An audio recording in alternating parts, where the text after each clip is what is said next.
세상에는 가짜도 있고 진짜도 있습니다. 인터넷 기사를 보니까 중국에 가짜 국수가 있다고 그럽니다. 플라스틱으로 국수를 만들어 파는데 사람들이 그걸 보고 진짜 국수인 줄 알고 사간다고 그러죠. 플라스틱으로 만든 쌀도 판다고 그럽니다. 물론 불법입니다. 그래서 중국 정부가 대대적으로 단속을 한다고 하죠. 종이로 만든 무도 있다고 그럽니다. 종이를 가지고 어떻게 무를 만들까 싶은데 정말로 겉으로 보기에는 똑같아 보인다고 합니다. 겉모습만 봐서는 구분하기가 참 힘들다고 그럽니다. 한국에 저도 어머님이 계셔서 명절이 되면 어떻게 뭐라도 드려야겠다 싶어서 인터넷으로 괜찮겠다 싶은 물건들을 구입해서 택배로 보내게 됩니다. 그런데 보기에는 참 그럴싸한데 마음에 들어서 막상 보내고 나면 한 열에 7, 8번 정도는 어머니께 꾸중을 듣습니다. 왜인고 하니 마음은 알겠는데 위에는 제주도에서 오렌지를 사면 귤을 사면 제일 위에 층은 그럴싸한데 두 번째 층 가면 다 멍이 들어있고 못 먹는 그런 물건이라는 겁니다. 아무래도 확인을 할 수가 없으니까 익명 때문에 그렇게 조금 품질이 떨어지는, 가짜까지는 아니지만 그렇게 떨어지는 것들을 섞어 팔아서 어머니가 마음이 상하셨던 것입니다. 정신을 바짝 차리고 그래야 그나마 속지 않을 수 있는 세상을 우리가 살아가고 있는 것 같습니다. 그런데 여러분, 예배라고 다 똑같은 예배일까요? 예배를 드리겠다고 우리가 앉아 있는데 우리 모두가 다 하나님 앞에서 똑같이 인정받는 참된 예배자일까요? 글쎄요. 아마 아무개 성도는 진짜가 아닐 것 같습니다. 이렇게 생각하면 될까요? 안 될까요? 오늘 예배 시간에는요, 다른 사람 생각하지 마시고 철저하게 나의 마음을 우리 하나님 앞에서 점검 받을 수 있기를 바랍니다. 21절에 보니까 하나님께서 이스라엘의 절기를 내가 미워한다, 멸시한다 라고 말씀을 하셨습니다. 속된 말로 하면 예배를 드리는, 제사를 드리는 이스라엘을 바라보시면서 웃기지 마라, 너네가 무슨 예배냐, 그렇게 혀를 차고 계시는 것입니다. 22절에서는 번제나 소제를 드려도 받지 않고 화목제를 드려도 쳐다보지도 않겠다고 말씀을 하십니다. 그리고 23절에 가니까 노랫소리도 그만 그치고 비파 연주도 이제 그만하라고 말씀을 하십니다. 너무 가증스러워서 더 이상 참고 들어줄 수가 없다라고 하나님께서 말씀을 하시는 것입니다. 이스라엘 백성들의 정성이 부족했을까요? 그들의 열심이 부족했을까요? 도대체 그들이 어떤 마음으로 제사를 드렸길래 하나님께서 이런 말씀을 하고 계실까요? 사실 구약시대 때 제사를 드린다는 것 쉬운 일이 아니었습니다. 말로만 가능한 것이 아니었습니다. 송아지를 잡고 양을 잡고 하는 일들, 정말로 재정적으로 큰 지출을 해야 준비할 수 있는 것이었습니다. 물론 가난한 사람들은 산에서 비둘기를 잡아와서 하나님 앞에 드릴 수도 있었습니다.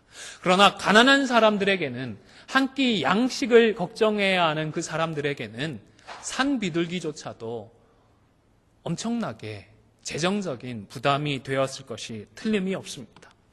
그런데 하나님은 그들의 제사를 전혀 기뻐하지 않으시고 오히려 그들을 바라보며 쓴웃음을 지으셨습니다. 예배를 드리면 드릴수록 성을 내셨고 화를 내다 못하여서 가슴 아파하셨습니다. 고통스러워하셨습니다. 노래와 비파 소리마저 괴롭다고 말씀을 하시는 것입니다. 왜입니까? 5장 24절 말씀은 우리 함께 한 목소리로 읽어보도록 하겠습니다. 아모스 5장 24절입니다. 시작. 오직 정의를 물같이 공의를 마르지 않는 강같이 흐르게 할지어다. 아멘. 이스라엘 공동체 가운데에 하나님의 정의와 하나님의 공의가 바로 서지 못하고 있었기 때문에 아무리 비싼 제사를 드려도 아무리 화려한 연주를 해도 하나님은 다 싫다라는 것입니다. 한국에 계실 때에 봄철에 논에 물대기 할 때를 아마 추억하실 것 같습니다. 한국말로 그 사자성어 중에 아전인수라는 말이 있죠. 자기 논에, 우리 논에 물대기라는 뜻인데 오죽하면 이런 말까지 있었을까 싶습니다. 가뭄이 들기라도 하면 어떻게 하죠? 이웃으로 들어가는 물길까지 막아서 우선 우리 논으로 물이 흘러 들어가게 합니다. 그러다 보니까 이웃끼리 다툼도 생기고 밤새도록 우리 논으로 들어가는 물길을 지키기 위하여서 논 앞에서 버티고 서 있습니다. 생존의 문제였으니까 이해도 됩니다. 어쨌든 중요한 것은 이 물길들이 가로막히지 않고 구석구석을 돌아야 모두가 복을 받고 살아남을 수가 있었습니다. 이스라엘 사회는 농경과 목축이 섞여 있는 그런 사회였습니다. 그리고 벼농사를 짓는 것은 아니었기 때문에 우리가 생각하는 이런 논농사 지을 때의 모습과는 조금 차이가 있습니다. 하지만 유사한 면이 충분히 있습니다. 목축이라고 해도 큰 그림에서는 똑같기 때문입니다. 창세기에 보면 관련된 장면들이 묘사되어 있습니다. 개인적인 우물도 있었고 공동으로 사용하는 우물들도 있어서 짐승들의 목을 축일 때에는 다 같이 사용할 수가 있었습니다. 먼저 도착한 사람들이 충분히 그 짐승떼에 물을 먹이고 나면 뒤에 온 사람들이 기다렸다가 자기의 순서에 따라서 이제 양들도 소들도 물을 먹여야 했습니다. 그런데 출애굽기 2장에 보면 모세가 아내 십보라를 처음 만나는 장면이 있습니다. 그 장면에서 어떻게 되었죠? 십보라의 눈에 딱 띕니다. 모세가 어떻게 도왔기 때문에 눈에 띄었죠? 남자들이 와가지고 자기들이 여자 형제들밖에 없는데 여자 형제만 있다고 깔보고는 늦게 왔던 남자들이 막 밀어내는 겁니다. 그리고는 양들, 소들 물을 못 마시게 해서 발망 동동 구르고 있는데 갑자기 어디서 멋진 사내가 나타나서는 그런 남자들을 다 쫓아내주고는 자기들이 물을 먹일 수 있도록 해주었던 것입니다. 눈에서 하트가 뿅뿅뿅거리면서 첫눈에 반하지 않았을까 싶습니다. 그러니까 달려가서 아버지에게 자랑을 했겠죠. 모세처럼 이스라엘은 정의를 흘려보내야 했던 것입니다. 창세기의 다른 기록들을 보면 심한 경우에는 개인의 소유의 우물까지도 다른 사람들이 억지로 막아버리는 경우들이 있었습니다. 이게 지하 수맥이라고 하는 게 제한되어 있으니까 다른 사람이 자기 우물에서 많이 퍼가게 되면 밑으로 땅속으로 다 연결이 되어 있으니까 우리가 사용할 수 있는 물이 줄어듭니다. 그래서 심술을 부리는 것이죠. 억지로 가서 다른 사람의 우물을 돌이나 흙으로 메워버리고 사용하지 못하게 만드는 겁니다. 우리말로 아전인수라고 하는 이 말과 똑같은 상황이 벌어지는 것입니다. 공의의 물을 남들과 나누어 쓰기가 싫은 것입니다. 남이야 죽든 말든 나부터 살아야겠다라는 심보인 것입니다. 창세기 시절에는 거기에 살던 토착 세력에게 그들의 조상이 이런 식으로 많이 당했었는데 지금은 이스라엘 백성들이 동족임에도 불구하고 가난한 사람들, 힘없는 사람들을 향하여서 그 선조들이 당했던 억울함 그 이상으로 그들이 행하고 있었기 때문에 하나님은 그들을 향하여서 그들의 예배를 더 이상 받을 수 없다. 내가 기뻐하지 않는다. 가슴 아파 말씀하고 계셨던 것입니다. 힘 있는 사람들이 정의와 공의는 자신들이 유리할 때에 주장을 합니다. 그러나 정작 자신들에게 불리하게 작용할 때에는 힘으로 막아서 힘없는 다른 사람들이 이 정의와 공의의 혜택을 받지 못하게 하고 있었던 것입니다. 사실 이스라엘 땅에는 비가 오지 않을 때에 물이 흐르지 않고 말라 있는 강들이 많이 있습니다. 그런데 일단 비가 내리기 시작하면 시원시원하게 물들이 흘러가기 시작합니다. 또 그 힘이 얼마나 센지 웬만한 바위도 힘들이지 않게 휩쓸어 내려간다고 합니다. 지금 선지자는 이스라엘 가운데에 정의와 공의를 이렇게 그 어떤 것도 막아내지 못할 정도로 콸콸 흘려보내라고 말씀을 하고 있는 것입니다. 그래야 살 수 있기 때문입니다. 그래야 죽지 않을 수 있기 때문입니다. 이스라엘의 정의와 공의는 율법에 기초하고 있습니다. 하나님의 말씀에 기초했습니다. 따라서 오늘을 살아가는 우리에게 바로 24절의 이 말씀은 말씀을 나누고 말씀을 흘려보내라는 의미의 교훈이 되는 것입니다. 하나님의 백성들이 함께하는 공동체 안에서는 그 다른 어떤 것보다 하나님의 말씀이 강물처럼 콸콸 흘러내려가야 합니다. 성경 말씀에 기초한 설교나 성도들 간의 사랑의 권면이 교회 가운데에서 그 어떤 이유로도 막힘없이 콸콸콸 흘러내려가야 하는 것입니다. 오늘날 하나님의 말씀은 마음과 마음을 통하여서 흘러갑니다. 그래서 무엇보다 먼저 우리가 하나님의 말씀에 마음의 문을 열어야 합니다. 그 다음에 다른 성도들을 향하여서도 우리의 마음을 열어두어야 합니다. 하나님의 말씀이 내 마음으로 들어와서 그 말씀이 내 마음을 통하여서 다른 성도들에게 흘러가는 이 열린 구조들이 제대로 유지가 되어야 하는 것입니다. 설교자인 제가 일주일 동안 기도하며 묵상한 말씀을 이 시간에 선포합니다. 단순히 입술을 통하여서 이 새치의 말로 전하면 끝나는 것이 아니라 그 말씀이 여러분의 마음에 전달이 되어야 합니다. 그래서 그저 원고를 준비할 뿐만 아니라 기도를 합니다. 그런데 이런저런 이유로 저와 여러분들 사이에 마음의 문이 닫혀 있으면 하나님의 말씀이 흐를 수가 없는 것입니다. 그렇기 때문에 우리 사이에 마음의 문이 닫혀 있지 않도록 서로 기도하고 계속해서 수고해야 하는 것입니다. 뿐만 아니라 우리 성도들을 통하여서도 말씀이 흘러갑니다.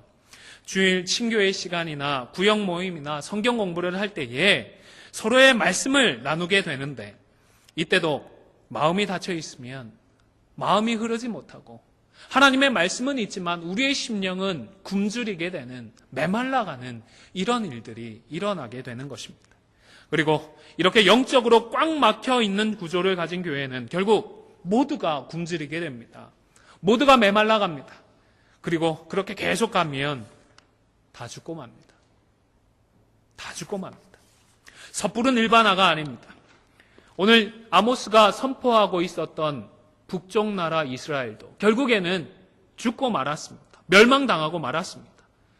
선지자들을 통하여 계속해서 선포되어지는 하나님의 말씀에 귀를 막았더니 결국 그들은 심판을 받고 말았던 것입니다.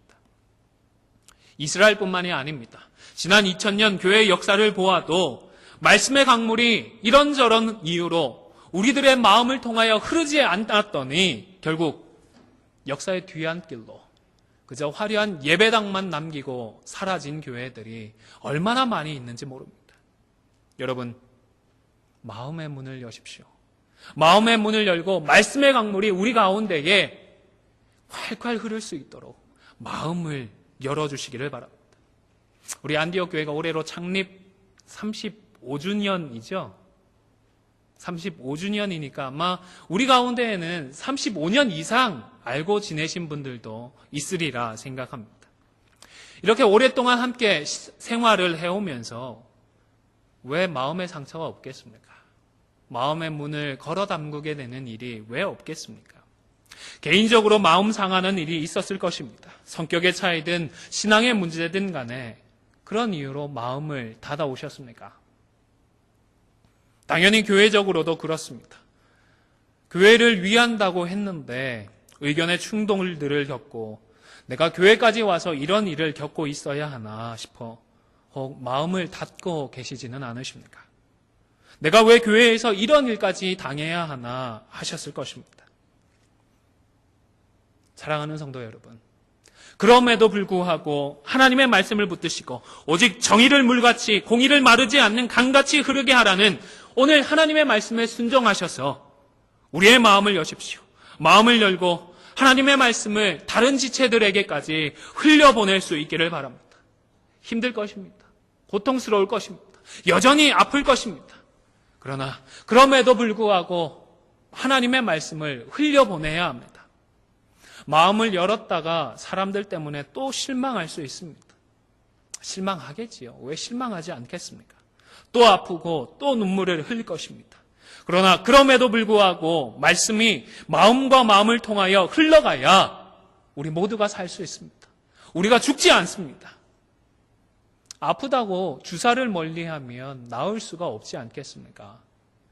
약이 쓰다고 약을 거부하면 회복할 수가 없는 것입니다. 여러분, 신실하신 하나님을 의지하시기를 바랍니다. 우리는 상처를 주고받지만 우리 하나님은 신실하시고 우리 하나님은 우리와 다르십니다. 하나님의 말씀에 순종해서 걸어두었던 마음의 빗장을 열고 하나님의 말씀으로 말씀을 받고 다른 지체의 마음으로 하나님의 말씀을 흘려보내는 저와 여러분이 되실 수 있기를 바랍니다. 말씀으로 하나님께서 새로운 기회를 주실 때에 결단하시고 마음을 활짝 여십시오. 하나님의 말씀을 받고 그 말씀을 또 콸콸콸 흘려보내시기를 바랍니다. 그래야 우리에게 희망이 있습니다. 말씀의 생수가 교회 가운데에 교회 구석구석까지 흘러넘쳐야 비로소 우리 모두가 살 수 있기 때문입니다. 지금 우리는 예배를 드리기 위해 이 자리에 앉아 있습니다. 하나님은 지금 우리의 예배를 어떻게 생각하실까요? 진짜라고 생각하실까요? 아니면 가짜라고 생각을 하실까요? 예배 가운데 마음과 마음으로 말씀이 마르지 않고 강처럼 흘러가는 것을 보고 하나님께서 기뻐하고 계실까요? 아니면 무엇인가에 가로막혀서 말씀이 말라가고 있다며 가슴을 치며 안타까워하고 계실까요?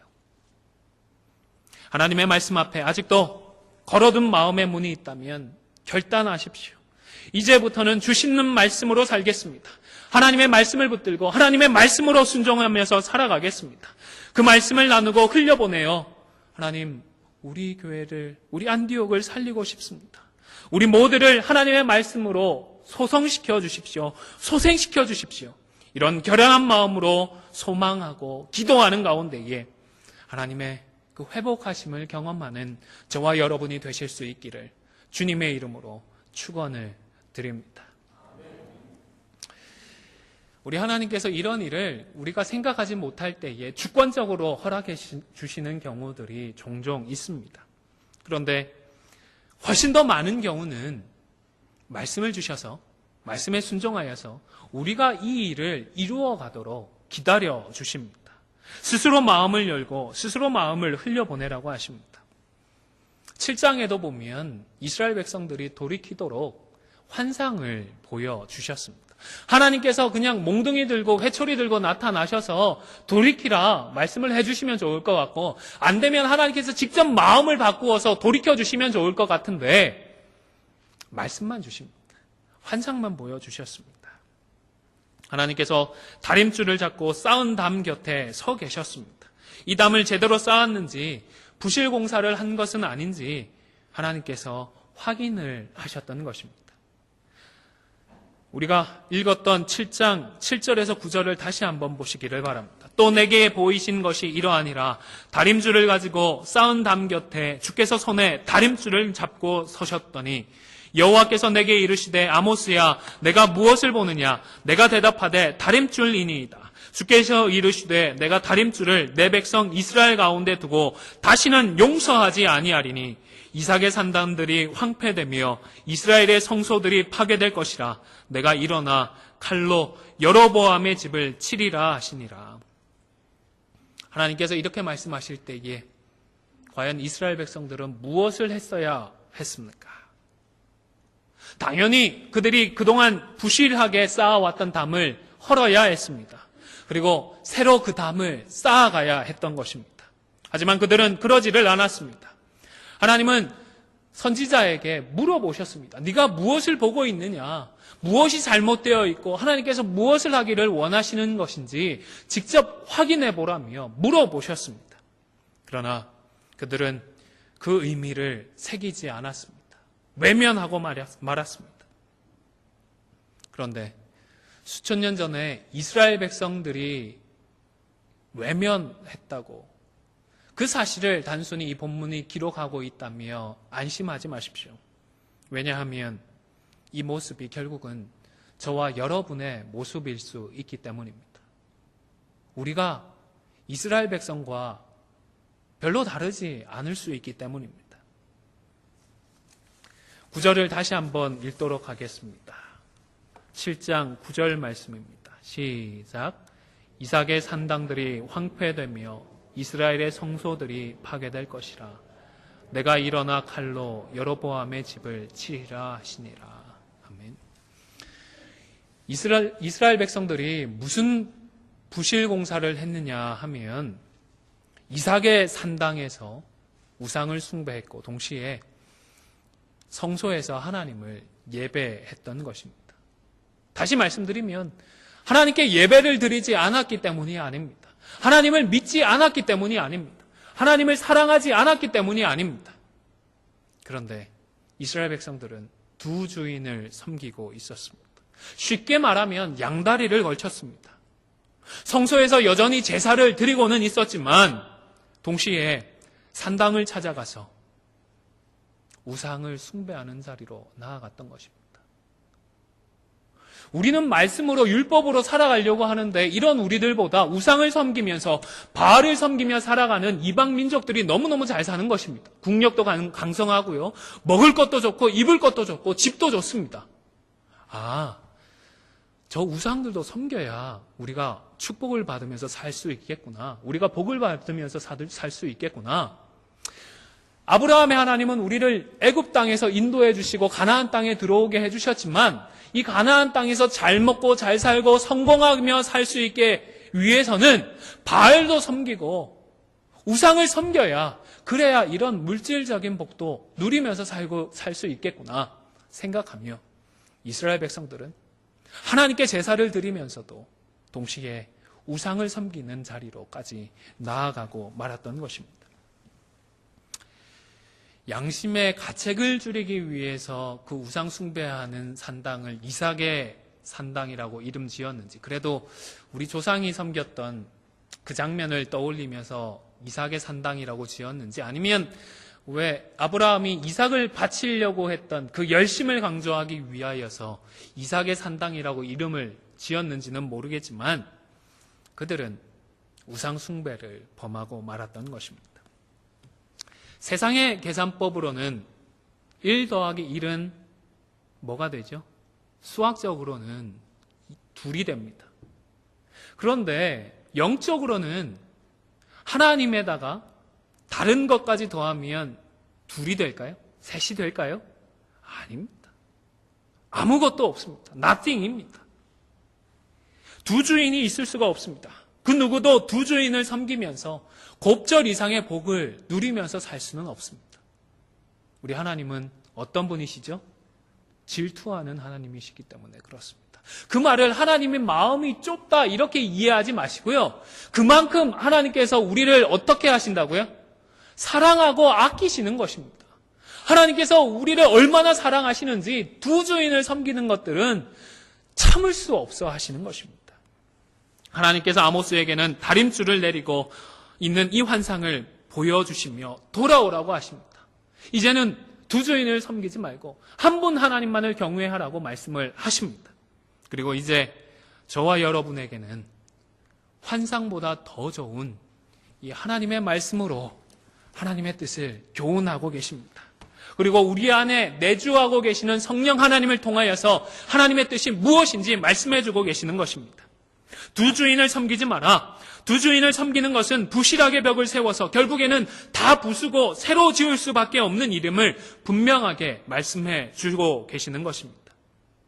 내가 하나님 못지않게 다른 것을 의지하고 있는 것은 아닌가, 자신의 마음을 돌아보실 수 있기를 바랍니다.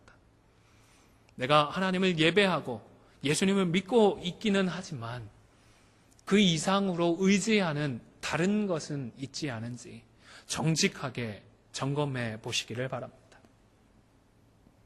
이민 생활의 성공이 우리에게 또 다른 우상일 수 있습니다. 사랑으로 낳은 우리의 자녀들이 또 다른 우상이 될 수도 있습니다. 남들에게 대접받고 인정받고자 하는 우리의 마음이 또 다른 우상이 될 수도 있습니다.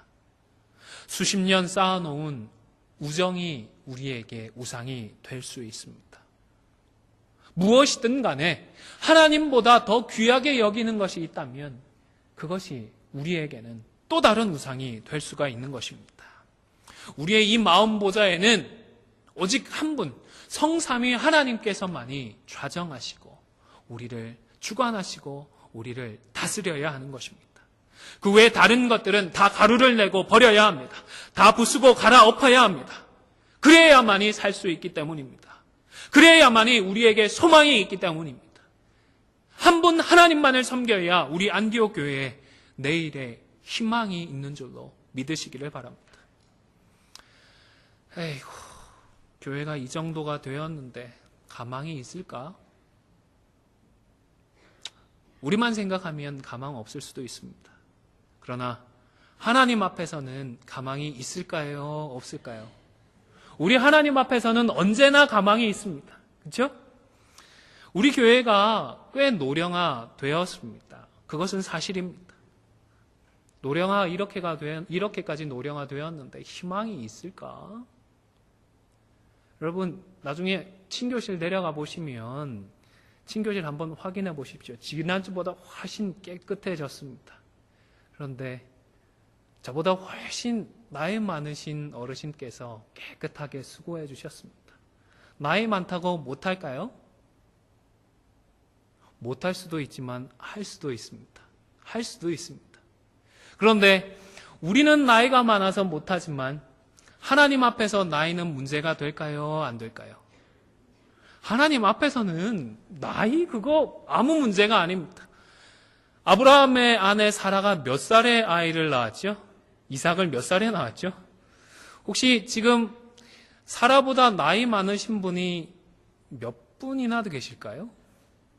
하나님 앞에서는 나이가 아무것도 아닙니다. 우리는 못하는데 우리 하나님께서 하면 되시는 줄로 믿으시기를 바랍니다. 평범한 사람은 못하는데요, 대가들은 다 해냅니다. 세상에서 가장 행복한 동행이라는 책에 쫓기는 사슴이라고 하는 제목을 가진 한 벽화에 대한 글이 실려 있습니다. 아마 이런 그림이 아닐까 생각을 합니다. 좀 어두워서 안 보일 텐데 그냥 그 사냥꾼에게 쫓겨가는 사슴의 그림이 있다 생각하시면 좋겠습니다. 하루는 어느 부잣집에서 큰 파티가 열렸다고 합니다. 그런데 하인이 실수를 해서는 포도주 잔을 떨어뜨려서 잔이 깨졌습니다. 그리고 포도주가 튀어서 벽이 엉망이 되었다고 합니다. 포도주 얼룩으로 엉망이 되었습니다. 주인은 화를 내고 홧김에 이제 손님들을 모시고는 사냥을 가버렸습니다. 하인의 마음이 어땠을까요? 주인이 돌아오면 이 속된 말로 죄송합니다. 죽었다 어쩌지 이런 마음이지 않았겠습니까? 그런데 손님 중에 한 분이 스스로 남았습니다. 그리고는 안절부절하지 못하는 하인을 위로해주고 가방에서 붓을 꺼내었습니다.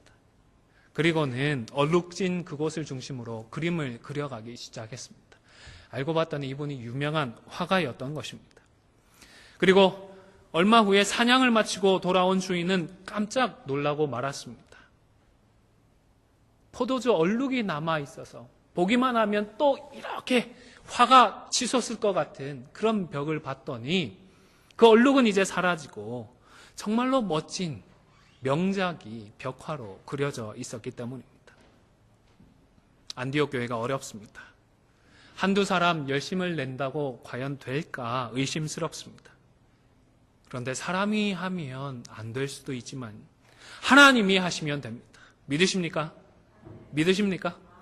하나님이 해주시도록 함께 소원하며 기도해 주시기를 바랍니다. 하나님, 내 속에 하나님 말고 다른 주인을 섬기며 살았습니다. 다른 것들을 소망하며 다른 것들을 의지를 했습니다. 우리의 물질을 의지했고 우리의 건강을 의지했고 우리의 능력을 의지했습니다. 그러나 이제부터는 오직 하나님만을 의지하겠습니다. 이제부터는 주님만을 위하여 살겠습니다. 이제부터는 말씀만을 붙들며 살아가겠습니다. 말씀만을 따라가겠습니다. 하나님, 우리를 새롭게 하여 주십시오. 우리를 온전케 하여 주십시오. 주신 말씀 앞에 믿음으로 결단하셔서 얼룩진 우리의 과거의 역사를 새로운 역사로 바꾸어 가시는 그 하나님의 놀라운 역사를 함께 체험하고 목도하게 되어지는 저와 여러분이 다 되실 수 있기를 주님의 이름으로 간절히 축원을 드립니다.